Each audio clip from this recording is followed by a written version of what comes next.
To just record this for training for Andre. Here's Andre. I just want to say hi to him. Hello, Hey, Andre. How are you?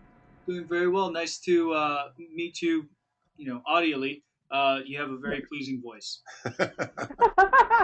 As do you. And I can actually see you guys are both Yeah, handsome gentlemen. that's when you that's when you can say, "Hey, I can nice to see you," and it would be true. Um, Exactly. Not that we're that This much to is look way at, but better than yeah, exactly. the other. This Um, is way better than the other service. I'm sorry. Go ahead. all right, cool. So I'm just going to first of all start by saying thank you so much, Lisa, for everything you've done so far. You know, you are just an awesome person. I know that we have the same kind of mission. You know, and our basic philosophy at Grasp is when smart people get together, you know, good things happen. And so you're a good example of that. So let me just begin by showing you a little bit about our agenda, that what we're going to talk about. Um, Okay. it's really important, you know, for us to talk about why we do things, you know, because what a lot of people do is just focus on like what you're doing, but we're going to start with why, and then a little bit more about our background. I had mentioned to you our heritage of Zumba, and I'll elaborate a little bit further on that, and then we'll introduce you to some of our team members. It's a little after five, so not every, people aren't really here, but you'll get the idea. And this is something that you and I started talking about, this notion of disruptive innovation. And I think that you're going to find it to be really interesting, and I would love to get your thoughts on this. We'll talk about our strategy, as well as I'm going to show you around our site here with our laptop, and how we're starting to let people know about us, and the Education Industry Association collaboration that we started when you and I met, and then how we are hoping to grow, and sort of next steps. So, you know, let me begin by just sharing with you, you know, our vision. As I mentioned, you know, to you early on, the whole education space is just too vast for us. We wanted to do something that could really make a difference in people's lives, and in the lives of children and in educational entrepreneurs. And we just came to the realization that we just would not be able to kind of change the whole system of in school. But since about 20% of a child's time is spent in school, the remaining 80% has a huge impact on what happens to their lives. And we came to the conclusion that it's just kind of wide open. And there aren't many standards in place. And uh, uh, there's not much to help someone understand about what it means to have excellent services while out of school. And so that's what we decided to focus on. And then we had to figure out, well, you know, how do we do that? And so what we learned from our experience with Zumba is two things. One is that Zumba takes the work out of workout, and we have developed a system to take the work out of homework. But the second and really more interesting one, as it relates to education, is we created a whole generation of entrepreneurs, 120,000 people who have their own companies doing very well, doing what they love, and that's with Zumba. They were had to be passionate about exercise or fitness or dancing or music, and they never thought that they could, you know, become entrepreneurs. So we want to do the same thing in the education industry. And here's our mission. You know, we're very focused on this idea of unleashing a joy of learning, and I'll show you an example here. This is Graspy, our mascot. Say hi to, and watch what Graspy does.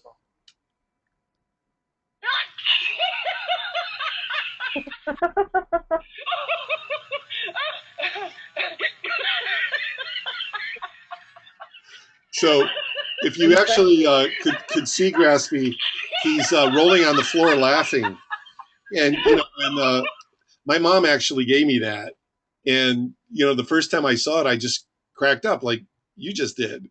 And so we love talking about Graspy because, you know, if you think about it, if you can get children to feel that way about learning, you have to Hmm. think that they're going to put more effort, and then you have to think further still. that it's going to yield better results for them. And so Graspy is representative of graspiness, which we just refer to as our vibe. And we try to see the world through the eyes of our children. So let me just pause for a minute here and just see what you think so far about what we're saying, Lisa. Yeah, no, I mean, I think particularly the last piece that you just talked about, grasping, is my very instinctual um, kind of analogy, or I related it to resilience, which, again, I think there's just the two, and there is such a role in the research that talks about the importance of resilience in creating great outcomes in situations where you wouldn't otherwise expect them. What's the difference between the kid who, you look on paper and both of them, their academic outlook is not very good. One is very resilient, right? Grasping this. So my question is, how do you translate that? Aha. Um, but Yeah. that's the next question, Yeah. That's a great question. Thank you for that. or Um, instill it, I guess, is maybe the better word. yeah. So one of the things we learned from the Zumba, experience over the last 10 years is that if there's a way to actually take the work out of something, people are going to want to do it more and it's more fun. And the reason Zumba was voted Company of the Year this past year by Inc. magazine is because it just kind of unleashed this human energy.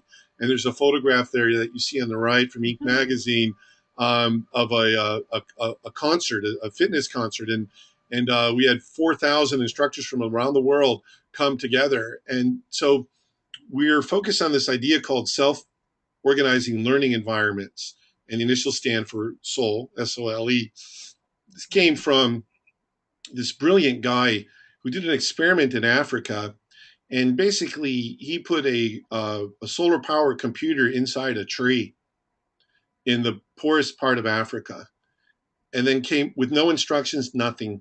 Came back 3 months later and found people were proficient at using computers. Wow. Yeah. And so he invented a system called SOL. And that the idea is if you self organize and you create the right Mhm. environment, people can teach each other. And so That's that's an fantastic. important part of how we unleash a joy of learning. So here are some of our team members. As I mentioned to you, Valerie, in addition to being CEO, is my wife. She's the smart one. She's been in education for her whole life, working in the not-for-profit sector. Alberto is the CEO of Zumba. He's our major investor, and Dr. Ellis is just an awesome guy who's a principal in middle schools and high schools and ran charter schools, and we were able to convince him to come out of retirement to work with us. And my background is in strategic marketing and strategy, and Dr. Youngkin is a psychometrician, which is something very important to us because we before we even exist, we want to make sure that we measure the effectiveness of our work, and Got it. That makes sense. and we use that to just continually improve. And Dr. Doyle also is an advisor. He just retired as well from the Miami-Dade County Public School System. And coincidentally, today we met now for our fifth time with the senior leadership of the school system, and they love GRASP. And Oh, that's great. yeah, even though our model isn't exactly to be inside schools, it is important that we have their endorsement and that our work help further the teachers and the school's objectives. So we work very closely with the Miami-Dade County school system and would in other systems. However, we're just kind of outside the system itself. So these are some of the macro trends that are happening right now. The defunding of supplemental education services under the No Child Left Behind Act has just wiped out a whole generation of providers. About half of them are gone from just a year ago, and yet they made a lot of money, and there was probably a bell curve of quality. Mhm. You have some very unscrupulous people, but then you have good ones too. Right. So they need to kind of reinvent themselves now, and yet the original need for tutoring still exists. And not only does the need for tutoring still exist with the advent of Common Core state standards, this is just a sea change Right. that is going to just completely, I think, sort of revolutionize how people think about learning. And the initial results are somewhat, shocking. 40% of students are held back in Kentucky, and the skills necessary to succeed in Common Core, they're just going to require deeper and more complex reasoning amongst children.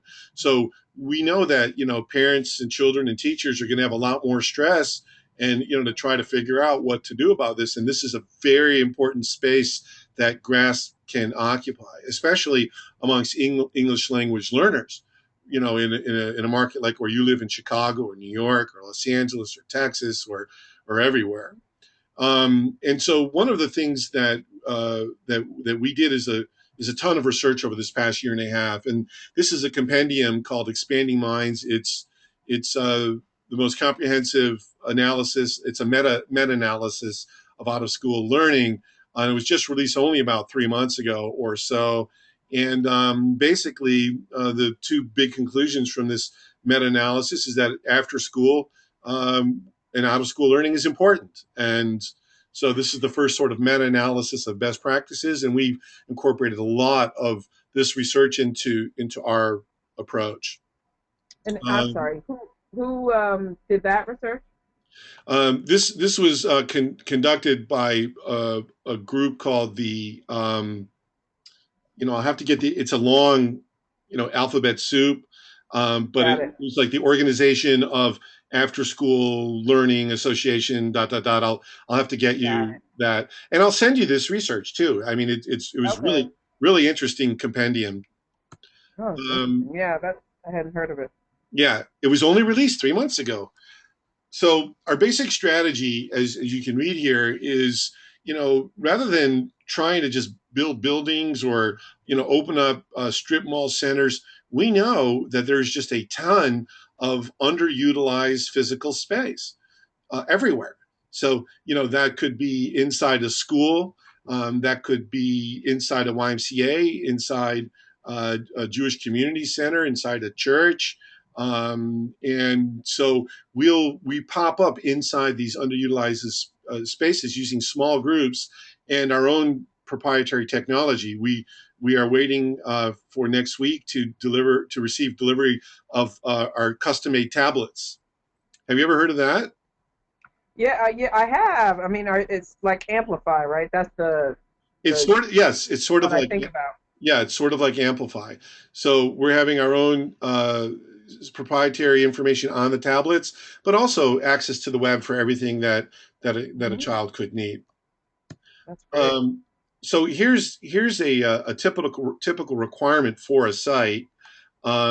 This is a video of a small satellite site, or forgive me, my I know what it is. My video is not working right now, but basically I'm going to show you now our site here, and what you're about to see. There's a caveat here that nothing's going to look like it because this is unbelievably great. So here's a caveat, but you're going to see about a $1.4 million facility here. Typically we're just going to be in small settings. So you see, I'm walking out of our office here, and this is in partnership with a not-for-profit called the First Tee. And so as we walk, down the corridor, you see one of our pillars here, which is play in motion, so kids can shoot baskets, and I'll explain how that works in a little bit. And this is a little kitchen and common seating area, and these are the values of the First Tee. So they're very concerned about not just teaching kids about golf, but about how to live life. And so here's the physical space of the learning center. And one of the things you'll see is, state of the art technology. We have 9 big Macs, and laptops. And you'll notice, for example, Andre, if you can just show her the chair. This is an innovation. For example, this little chair is designed to encourage people to fidget, to encourage kids to Oh, fidget. I Yeah, need one because of those. well, kids all day, 6 hours a day, they're sitting in a chair. They say, "Don't move, sit still, be quiet." So you see, this furniture considers encourages them to stretch and to bounce. A lot of kids actually sit opposite. Andre can probably sit down, but won't be able to get back up. All right. Yep. The only And reason is I know that that the only reason I know that is because I couldn't get up myself. Um, that's so all of this furniture is on wheels, and so for a typical site, it'd probably be about this view that you have right here. You know, so it would be seating for 25 kids and 5 learning coaches. So this is our site. This happens to be, a 1 in a million site, because we have like, air hockey and stuff like that. We're not going to have that at individual sites. But here you can see it's beautiful because, we do learning outside, and, fresh air is, very important for kids, as well as fresh sunlight. So that's just a little sort of tour. I'm just going to sit down here to continue. Any questions about any of that so far? no. So just in terms, I think the furniture is like proprietary, right? And as I saw, it fits your color scheme and everything like that. So the idea is that that would be used in all of the sites, or would you just have to take Yes. what you get No, no, no, in the no. different? That would be used in all sites, but a small version of it. This particular, our headquarters site seats 100, serves about 100 something kids. A typical site will serve about that number, but they do it in sessions of an hour and 15 minutes each. Um, but yes, they would get as part of a turnkey operation, each site would get its furniture, it would get its technology. We would professionally train and then certify learning coaches, and then they would administer our system, which I'm going to show you right now. Okay. So Can I ask one more question? I'm sorry. sure, So I'm thinking, how this works, like in a place like Chicago. So let's yeah, say you guys partner with the Hyde Park Neighborhood Club, right? And I'm assuming, but I don't know yet, so you'll tell me this, but that we're probably talking about the evening hours where you guys are going to be in operation. If that assumption is correct and you're doing an hour and 15-minute sessions, are you locking up this room such that the Hyde Park Neighborhood Club doesn't have access to it during any of the rest of its programming, or is it something where you're flexible depending on the situation, or do you feel like part of what's going to kind of contain the cost or work with your model in terms of utilizing the other people's resources in terms of the space is going to require that you open up the room to the owner or the tenant that you're sharing with? yeah. What a great question. Well, so there are two answers. First is complete flexibility. We know that every location is going to be different, but it'll have our core system in place. So the reason that we have this kind of furniture is because it's modular, it stacks up, it's really lightweight, super easy to move. So, for example, we're actually doing this today at a JCC here. During the Mm-hmm. day, they use this maybe 300 square feet as a boardroom. And so they use our 4 squares together and 8 of our chairs. And then right when we're getting ready to begin grasp at 2:30, we just separate it and completely redo the room with furniture.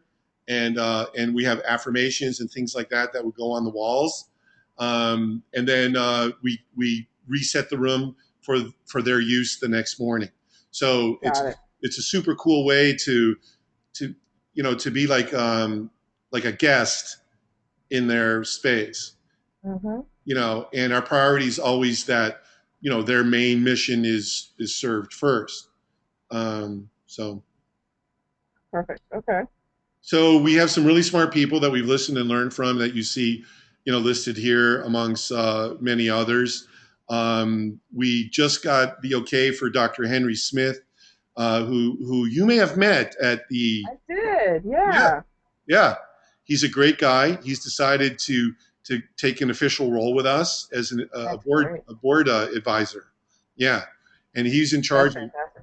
Yeah, he's awesome, and he's in charge of educational innovation at Johns Hopkins. So that's pretty cool. So here is an example of the vision for the first pillar: homework support and study skills integration. Here's a teacher with just a few of the students in a typical classroom. Brandon and Maria and Karen and Jimmy. Each is unique. They're at different stages and need different ways to get where they need to go. She has ideas for how to help each one, but to do that forces her to focus on each student, think about the teaching tools and approaches that help each student on their journey, deal with truckloads of student data that may or may not work together or with other teaching materials she likes to use, then come up with a specific plan and get the best lessons and content for it. And the tools for all of this just add more complexity. As a result, it's nearly impossible for her to give each of her students exactly what they need. So when Maria needs an extra challenge to keep her engaged with math, or Brandon needs a different approach to reading, one that works with his love of spaceships, it's at her fingertips. It also helps her turn that flood of assessment and formative data into something that gives actual insight, so she can see exactly where they are and what they need. This means that teachers are free to teach personally, while developers can meet new challenges and even create new possibilities for every student in just the right way. So that's the vision that we have. So then the question is, well, how do you actually do that? And so here's our approach. Now, one of the things that we learned through this last year and a half of research is that most kids have actually never been taught how to study and how to learn. They're just told, okay, go study, go do your homework. Right. And at first we were sort of surprised because we just didn't know that. And so there's a program called SmallZ, which is the School's Motivation Learning Strategies Inventory. And this is one of our evaluation tools. We'll evaluate a child up front and then over periodic intervals to see how their self-perceptions about their own abilities change and improve. We know that they will improve. This is all research-based, and it's a very in-depth pedagogy that our learning coaches are trained and certified in. In addition to that, you've heard a lot about Common Core. We know that this is a sea change, and Uh-oh. so rather than focusing on content, this group identified, after doing a meta-analysis of 40 years of research on best strategies, they identified these 6 teaching strategies, and we have adopted them for our children. And one of the cool things that we know is now if a child is a junior in high school and they're starting to study for SAT, it's not going to go well. They need to learn the things you see listed here starting in kindergarten. Right. And Are these? Oh, go ahead. go ahead. So the inventory, is it the same regardless of whether you're? I mean, I'm wondering how it works with younger kids. Yeah. Is it graded? Like, is it graded meaning there's a different inventory for kids grades, K to Yes. 2, Yeah. kind of thing? There are different inventories, but it's really just 2 groupings: younger kids and older kids. It's not every grade. Got it. But if you just sort of look at the titles, everyone needs these. Oh, absolutely. And that's what we love about SmallZ. Some would argue that these are the difference makers. not just everybody needs them, but the extent to which you get this is what distinguishes the people who, again, kind of all have the same nuts and bolts, but the difference between the guy who really is successful and the one who maybe is not as successful. Well, just to build on that, I mean, think of college readiness or skills readiness or career readiness. If you're good at these things, it's going to help you no matter what you do.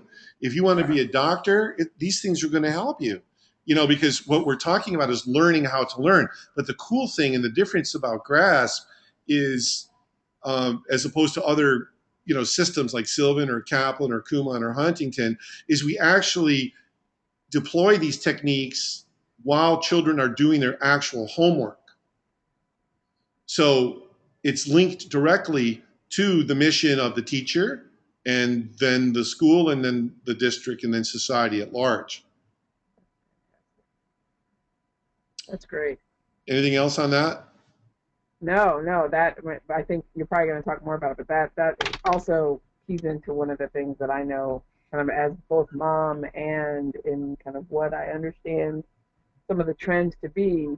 That was my next question. A lot of the big complaints about out-of-school tutoring is that there's no connection whatsoever to what's happening in the classroom. So I think that to the extent you guys are prepared to address that as part of the model, I think that'll be a key distinguisher.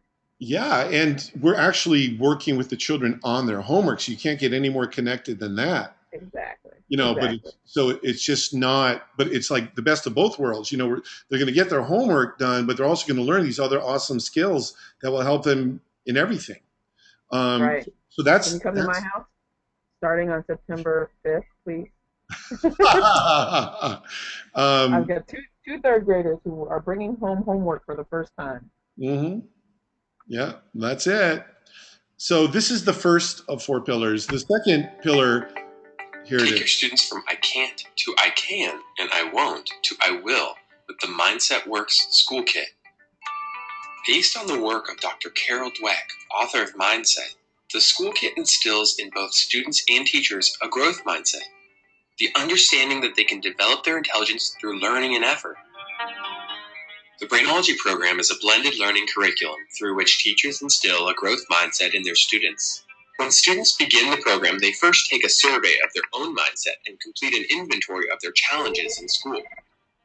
Then they meet Chris and Dahlia and join them in a quest to explore how these issues relate to the way the brain functions and learns. Each of the online units addresses a common challenge that students have, such as attention and concentration, managing emotions, or learning new skills and information. Students visit the Brain Lab of Dr. Cerebris, where they do interactive experiments on the virtual brain and get tips on study strategies. Then they complete the end-of-unit challenge. Throughout each module, students are prompted to enter written reflections on what they are learning. These entries, along with their pre- and post-program surveys and other data, can be viewed by teachers to monitor students' comprehension and engagement, learn more about the needs of each student, and assess program impact.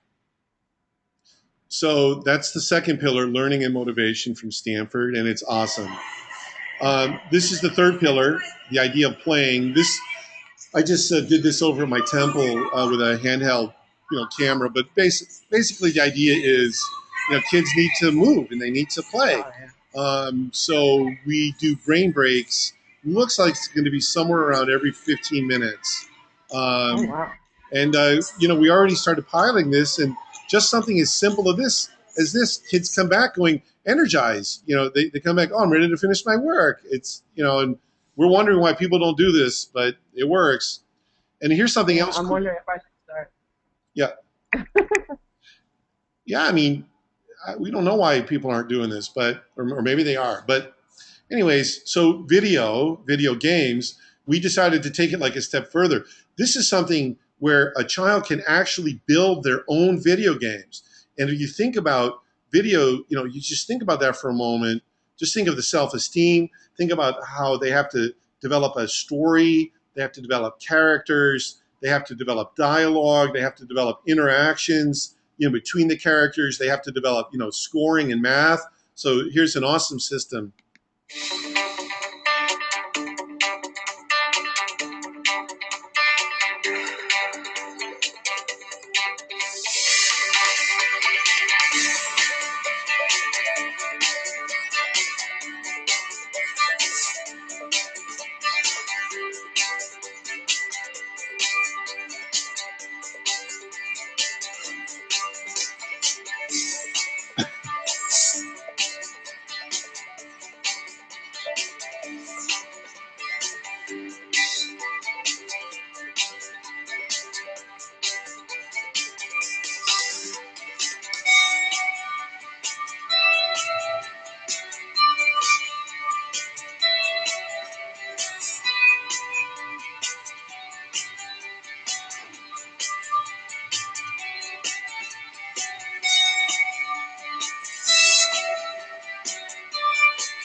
You ever heard of that?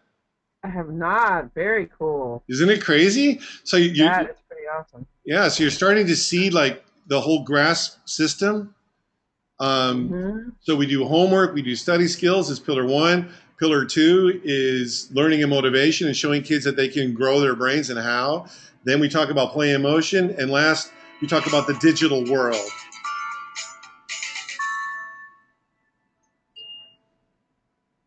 Carter, this is about you. This is about you. Andre Gonzalez and his classmates at Aptos Middle School in San Francisco are learning the rules of the road. Not driver's ed, but how to safely and smartly navigate the internet. It's important to teach kids about digital media safety because we live in the digital age. And it's really important that children are equipped with the skill sets, the knowledge to be able to safely interact with those online components.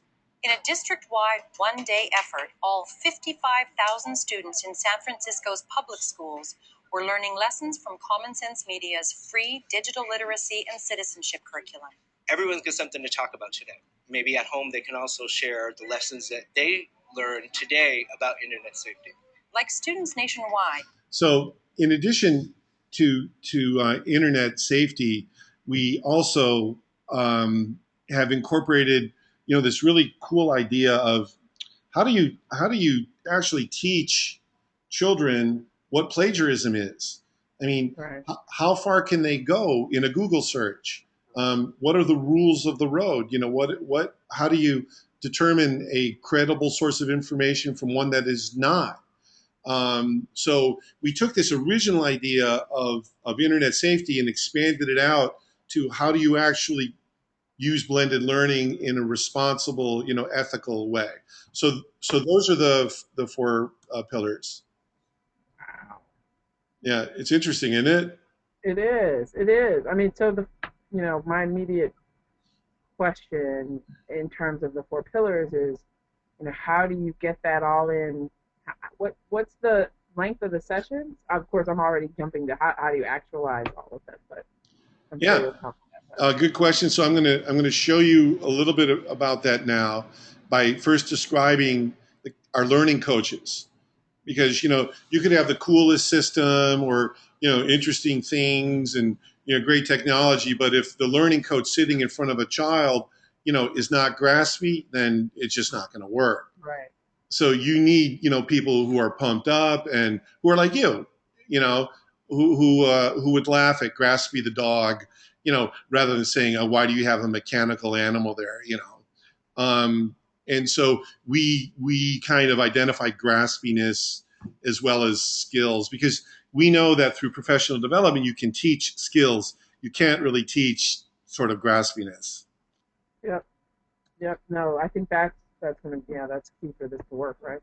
Yeah, and so as you'll see from this chart, the we need to know how we're doing, and so every day, starting in the bottom right-hand corner, you'll see homework completion. Did the child complete the homework?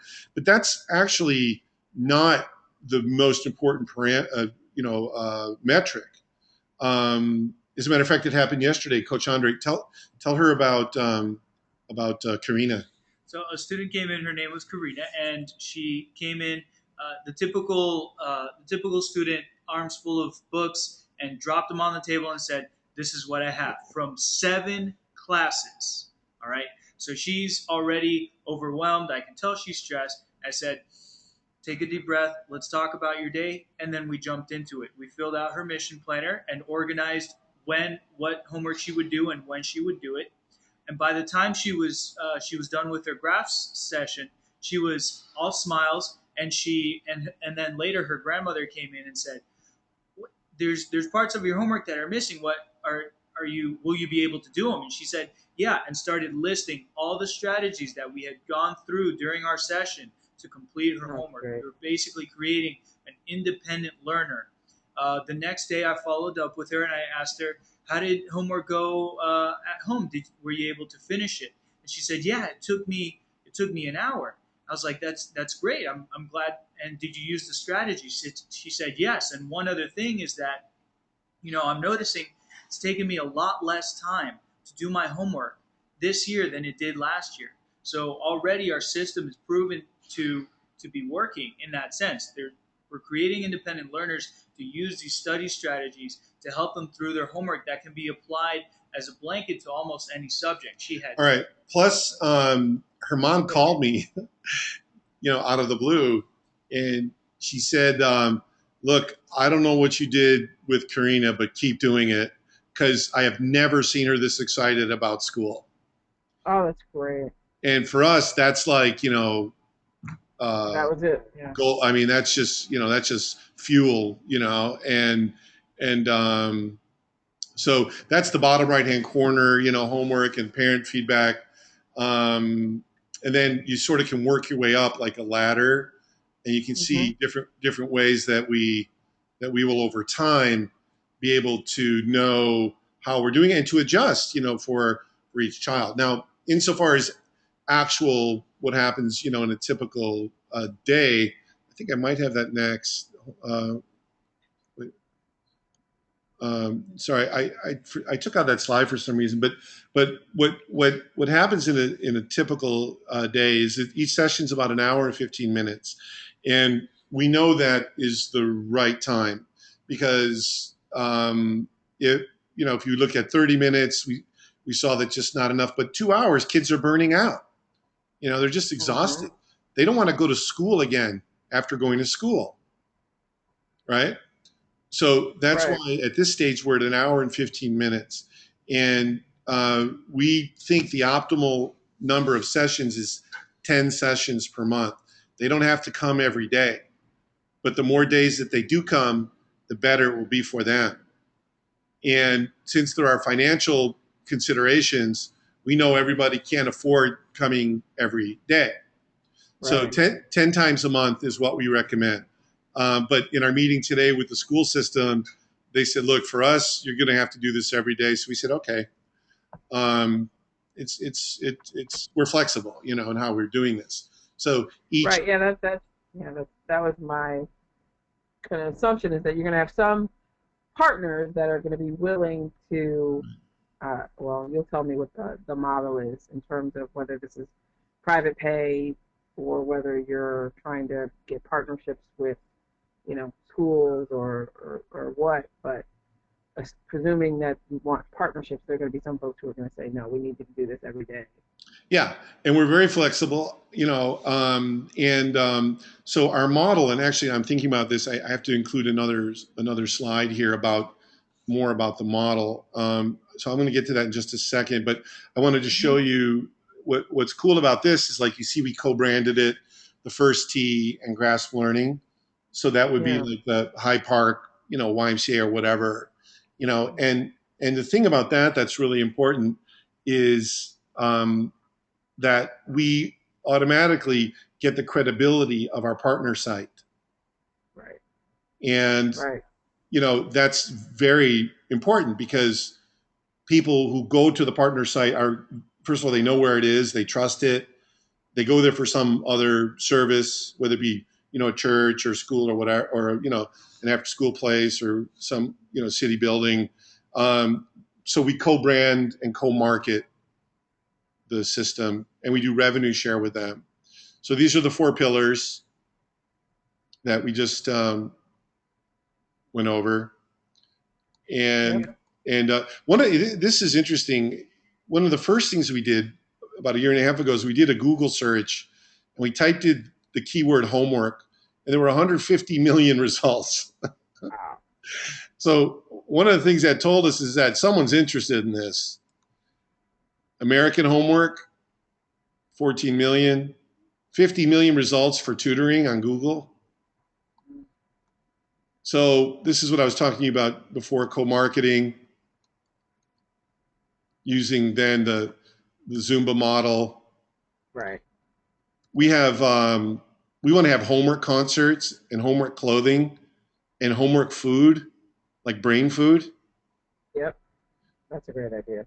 Yeah. So we think we have a homework music. I mean, why not? Right. So let's see, what do I have next here? Hold on. I think, oh yeah. So here's the video. Did I show you the video? I haven't seen this. I don't think if it Hold looks on. like. You know what? I was just having a computer glitch here because I'm just noticing none of my videos are playing. So hold on just a second. This is kind of how we sort of wrap it all up. And then I'll go over the business model. Just a minute. Hold on.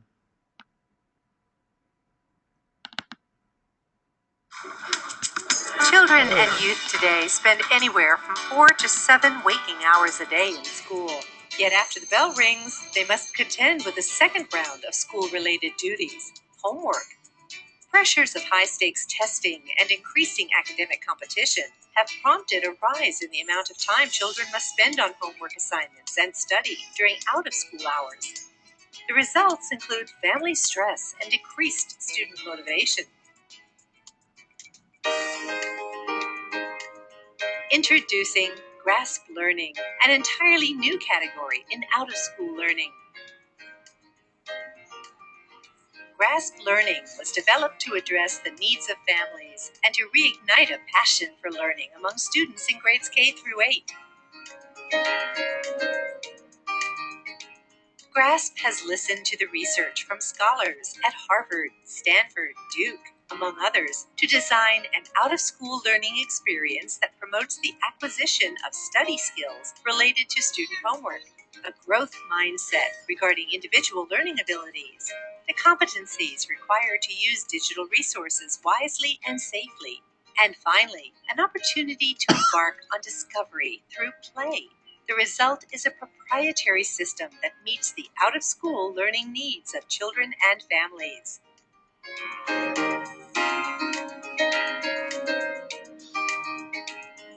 There are 3 ways for you to participate in creating a new, joyful, and exciting category in education.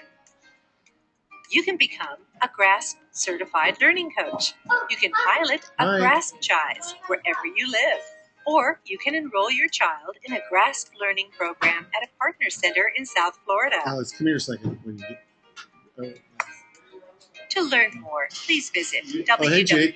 Here, come here a second, will you? www.grasp-learning.com Hey, or John? call us toll free Here, at come here a second.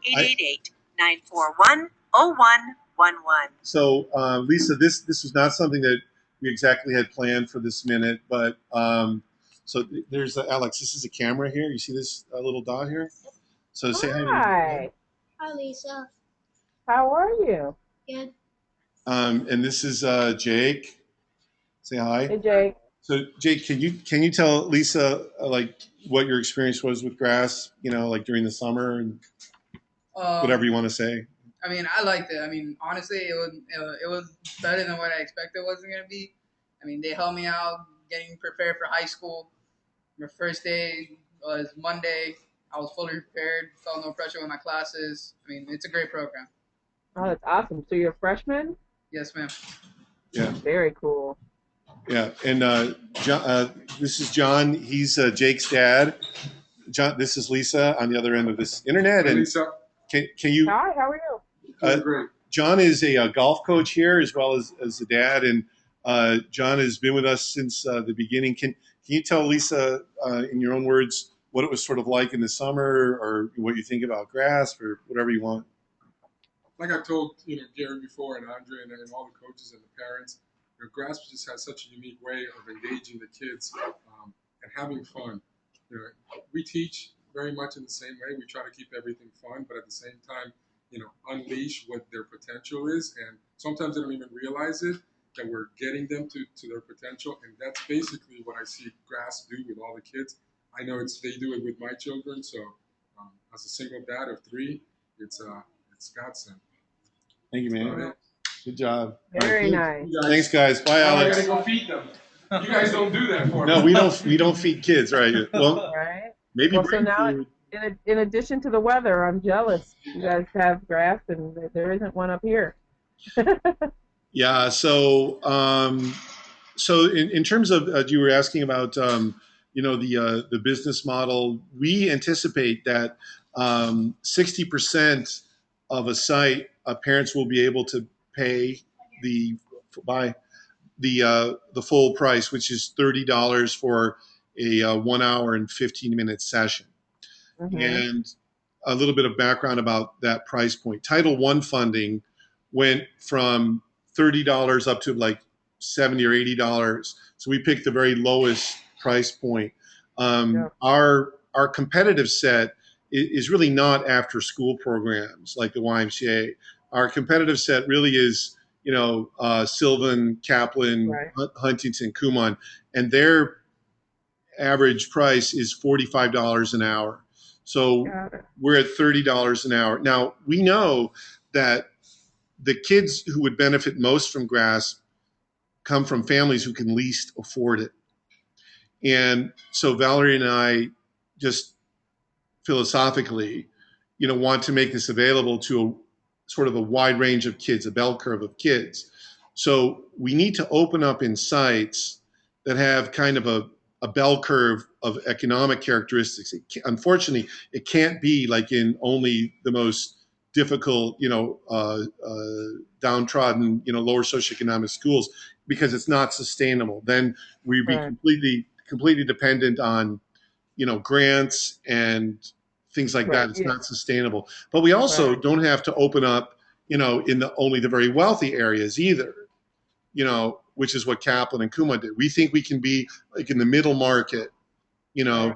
and we think there's another benefit of that too, because if you have a child who comes from a poor family, they're treated with the exact same dignity and respect as someone who comes from a wealthy community, and nobody Right. knows who's paying. And so our model is 60%. We believe that 60% of parents will be able to afford it. 20%, the next 20% will require a half scholarship, and then the last 20% will require a full scholarship. So we would be seeking funding sources of relatively small amounts to help offset the scholarships, because we, at least for our first year, or two, won't have the cash flow to be offering scholarships. But there's a lot of funding available for programs that work, and a particular site might need, $50,000 in funding from a Right. not-for-profit Well, over a so 12-month period.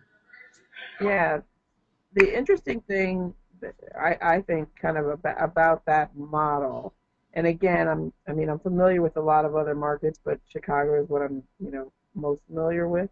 And so on the one hand, you're using the, kind of facilitated model of going into someone else's space, basically coming in as a guest. You've got the modular furniture, so you can kind of appear and disappear pretty quickly.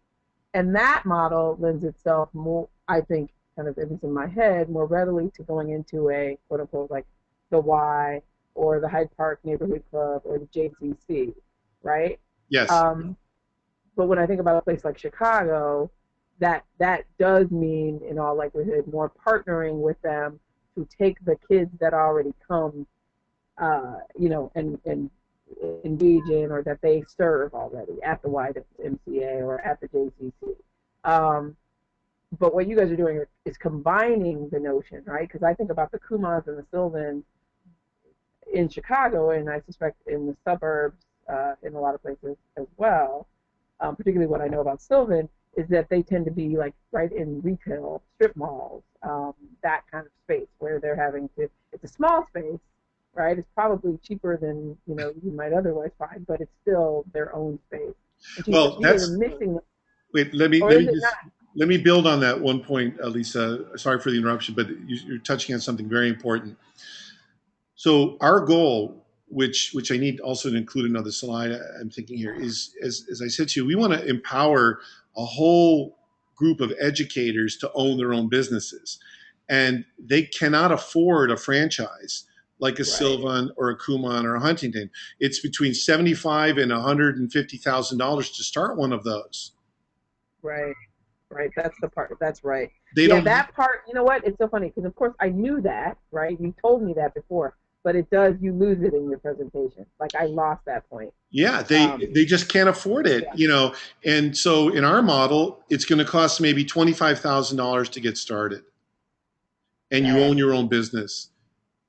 I forgot about that part. Yep. Yeah.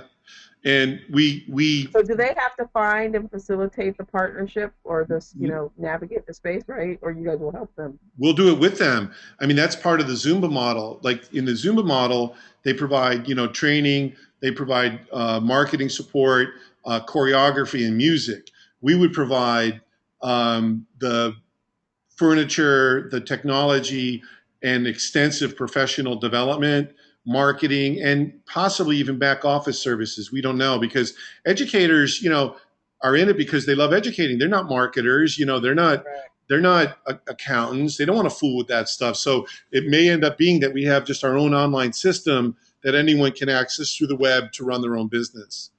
Right. So, but in terms of the other thing that I think will be interesting to see is whether they'll be adept at navigating into their own physical space. Meaning, how much will you guys have to contribute to helping them negotiate? Okay, within the community, what's the best place for me to start this? What's the best partner for me? Because you're going to want to control that to some extent, right? There's some partners that that are going to be outside your target market. It's not going to be what you guys think is going to work best. I'm assuming there'll be flexibility around that, but I was wondering about how much That's a you good guys insight. plan on Yeah, I mean, centralizing that. see, the cool thing about this that's different than the franchise model is we're actually going to partner with these educators. So a franchise, they don't. In a franchise, Right. you're buying their system and then you're, pretty much on your own. You're on your own. Yeah. We know you that, know what? That's a really good point. so, it's going to be in our mission interest and our economic interest to create the conditions that our educators thrive. Right. Well, I think the thing certainly that the people that I'm again trying to kind of pre-connect to and kind of set up for you, I think the education piece will be the piece that's so attractive. Like I can think of teachers. I have one of the things I'd like to do is I have some attorneys here who are TFA alum, a number of attorneys with whom I work who are in the ed industry group with me who are TFA alum, and I think I'd love to be able to share, at minimum the education piece of this, the four pillars, which I think is what resonates and what gets people so excited because for any teacher, anyone who's been involved kind of in a classroom, it will resonate that that's what's needed, right? That's so these are going to be things that move the needle that are really going to resonate with families and with kids, and so I think it'll appeal to them very much from that perspective, and then I assume kind of once you get them hooked on that, the other pieces fall. Yeah, I mean, the other thing about where we're at is, we listen and learn, and so I'm sure from their TFA experience, there'll be things they can help us think through and make better.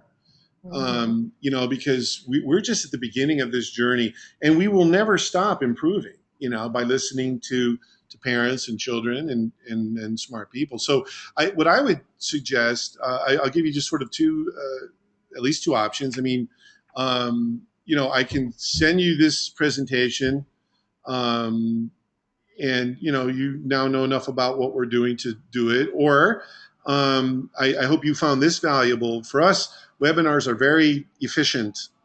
Yep.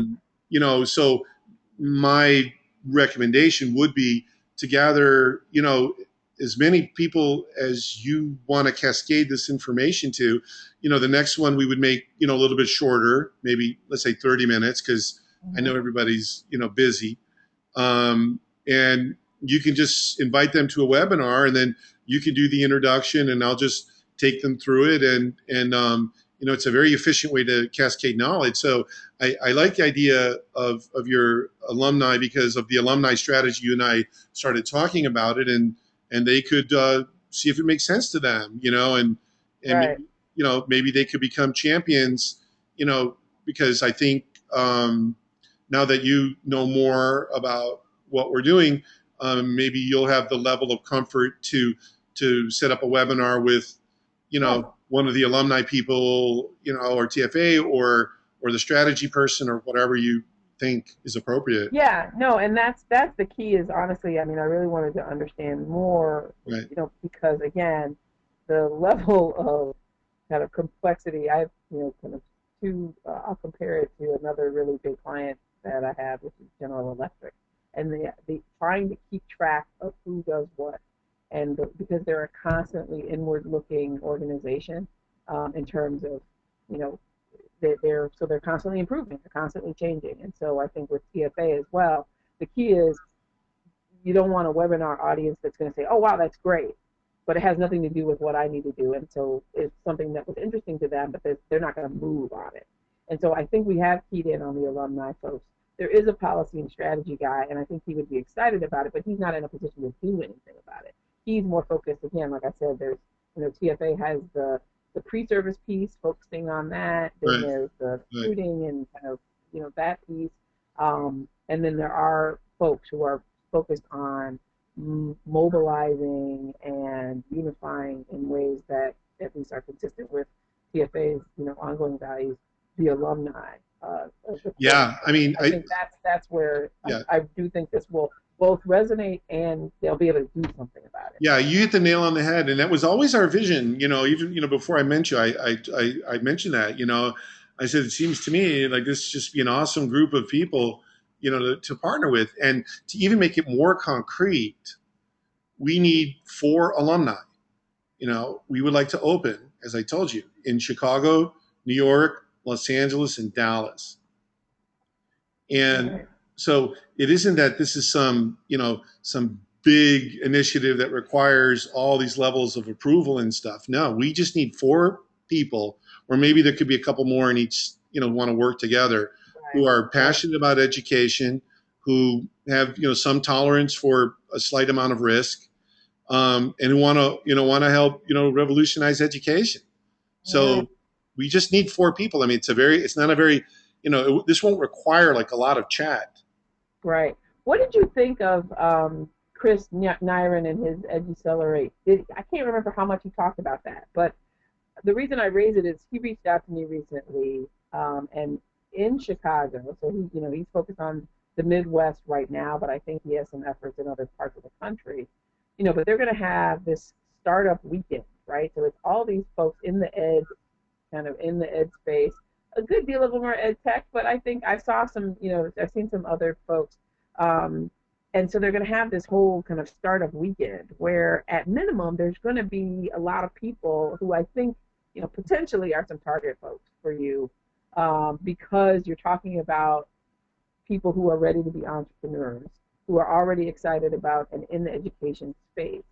And so you've got some risk takers there. You've got people looking for support through this weekend. And I think it's coming up in September, late September or mid-September. Could you just send me, do you have a link or something? Yeah, I can send you, because I think, again, I do wish you could see what I have, because the Startup Weekend, I can just tell you, it says, the mission of the Startup Weekend is to teach and promote entrepreneurship in local communities. It's a charity, right? So they're going to rely on their partners to grow Startup Weekend around the world.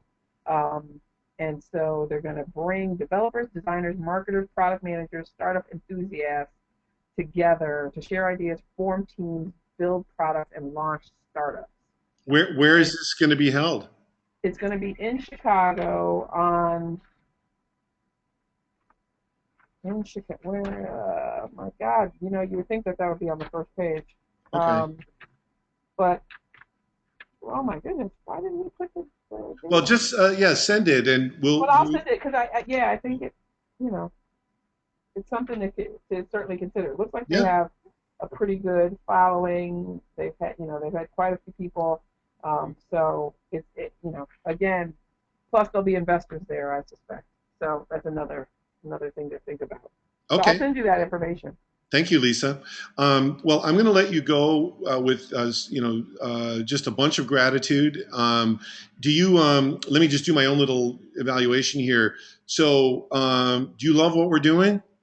Oh yeah. I mean, I think I told you, and nothing has changed. I mean, I think this is an incredible idea. I think I come at it kind of a few different perspectives, right? I mean, somebody who is involved in education and trying to help people who want to innovate in education. That's kind of how I see my practice and what I do. And so this, I think, is an exciting idea, bringing together a lot of what I know is needed, a lot of what in the current market for these types of services, there's a gap. So I think, again, there's a real opportunity there. And then as a mom, frankly, I've told you, I mean, I just think this, as a parent, I think it's something that will be attractive to a lot of people, all the way up and down the market. So it was really helpful to hear, about your approach and your theory with regard to the middle market, and kind of, because I was wondering, I was like, oh, are they going to be on the North Shore? Do they want to Right. go up, Right. North Shore folks, or do you want to be, on the, deep west side of Chicago, or, trying to find somewhere in the middle, which actually, frankly, Hyde Park is a good, it's a good mix there, because you've got the, university community. They're probably going to be in urban areas, something to think about, because you usually have, right, think about New York, think about Chicago, think about LA, where is USC, where is University of Yeah. Chicago, where is Yeah.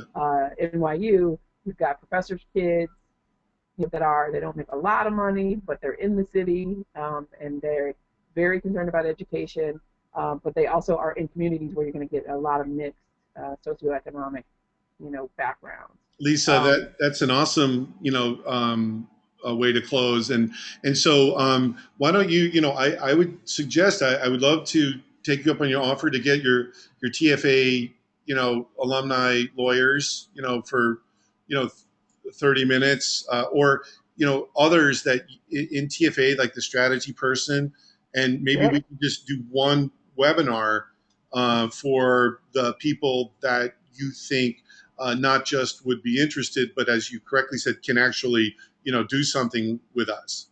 yeah. No, let me see what I can work out for sure, Great, and then I'll again, working on our momentum theme, try to get back to you sooner rather than later. great.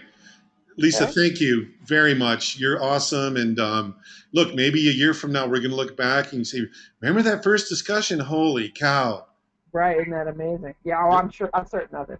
Certain of it. Well, All thank right. you. I know I apologize for being late. That means that No, it's no, a no. Don't worry. You're terrific. And thank you for everything. Thank you. not a problem. It's been great Thanks. Nice talking. to meet you. Okay. Bye. Bye. Bye.